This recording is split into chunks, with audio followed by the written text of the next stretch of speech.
Good morning. இன்றைக்குரிய வசனம் 1 யோவான் 3:8. அது 2வது போர்ஷன். பிசாசின் கிரியைகளை அழிக்கும்படிக்கே தேவனுடைய குமாரன் வெளிப்பட்டார். பிசாசின் கிரியைகள்னால் ஒரே வார்த்தையில் சொல்ல போனோம்னா, பிசாசின் கிரியைகள் என்றால் என்ன அப்படின்னு கேட்டால், எல்லா தீமைகளும், இந்த உலகத்தில் நாம் பார்க்கக்கூடிய எல்லா தீமைகளும் பிசாசனுடைய அந்தகார கிரியைகள். அது சின்னதாக இருக்கலாம், பெருசாக இருக்கலாம். ஆனால் எல்லா தீமைகளும் அந்தகார கிரியைகள்.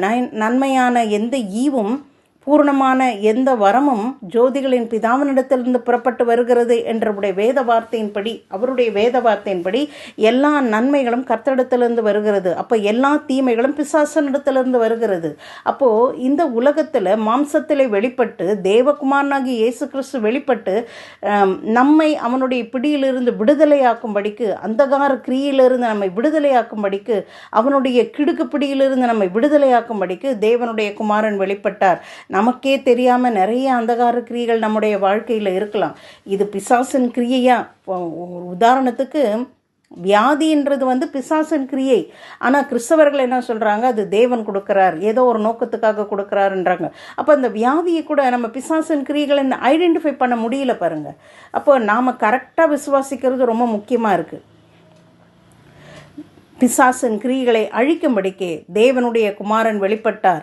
அது வியாதியாக இருக்கலாம், சண்டை சச்சரவாக இருக்கலாம், பொருளாதார குறைவாக, தரித்திரமாக இருக்கலாம். எதுவாக இருந்தாலும் அவருடைய சமூகத்திலே நாம் நிற்கும் பொழுது அவர் என்ன சொல்லி இருக்கிறார் என்பதை நாம் விசுவாசிக்கும் பொழுது, பிசாசின் கிரியைகளை அழிக்கும்படிக்கே தேவனுடைய குமாரன் வெளிப்பட்டார் என்று நாம் விசுவாசிக்கும் பொழுது அந்த வார்த்தையின்படியே செய்ய தேவன் உண்மையுள்ளவராக இருக்கிறார். ஏன்னா வேத வார்த்தையை கொடுத்திருப்பதற்கு காரணம் என்னவென்றால், அவர் யார் என்பதை நமக்கு உணர்த்தும்படியாக வேத வார்த்தைகளை கொடுத்திருக்கிறார். நாம் கர்த்தரை நமக்கு எவ்வளோ புரிஞ்சிருக்கோ அப்படி தான் நம்ம கர்த்தரை எடை போட்டுருக்கோம். கர்த்தரை எப்படி புரிஞ்சிக்கணும்னா, வேதம் என்ன சொல்லுகிறது அதை வச்சு தான் கர்த்தரை புரிஞ்சிக்கணுமே ஒழிய, நம்ம முன்னோர்கள், நம்ம தாத்தா பாட்டி என்ன சொல்லி கொடுத்தாங்களோ அதை வச்சு கர்த்தரை புரிஞ்சிக்கவே கூடாது, புரிஞ்சிக்கவும் முடியாது. ஏன்னா நம்ம எல்லோரும் குறைவான அறிவுள்ளவர்கள். நிறைவானது வரும்பொழுது குறைவானது ஒழிந்து போகும் என்ற வார்த்தையின்படியே நிறைவான தேவனுடைய வார்த்தை நமக்கு வரும்பொழுது குறைவான அறிவுகள், குறைவான மூடத்தனங்கள் எல்லாமே நீங்கி போகும். அப்போ கர்த்தருடைய வார்த்தையை நாம் விசுவாசிக்கும் பொழுது அவர் அந்த வார்த்தையின்படியே நமக்கு செய்கிற தேவனாக இருக்கிறார்.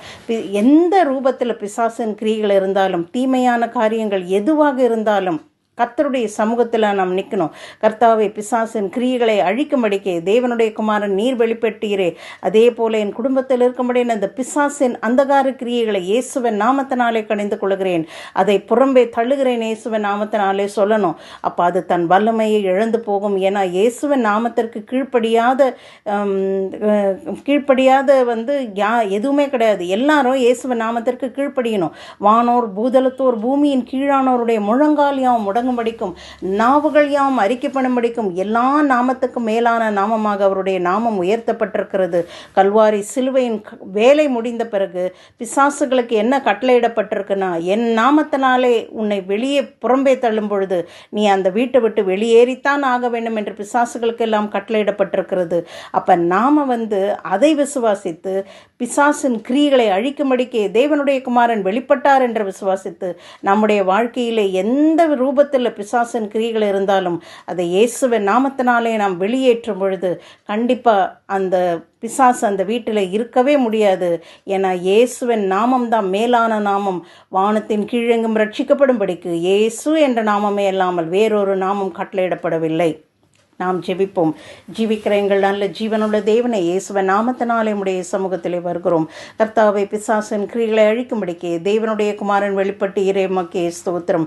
இழந்து போனதை தேடவும் ரட்சிக்கவுமே மனுஷகுமாரன் வந்தீரே, மக்கே ஸ்தோத்திரம்.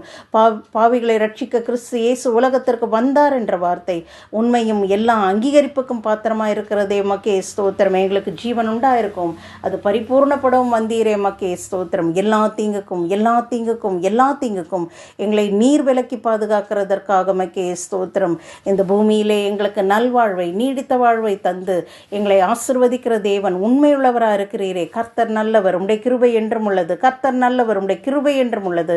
கர்த்தர் நல்லவர், உம்முடைய கிருபை என்றும் உள்ளது. உம்முடைய கிருபை எங்களை தாங்குகிறதற்காக ஸ்தோத்திரம். உம்முடைய காருண்யம் எங்களை பெரியவனாக்குகிறதற்காக ஸ்தோத்திரம். இயேசுவின் நாமத்தினாலே ஸ்தோத்திரங்களை ஏறெடுக்கிறோம். ஆமென்.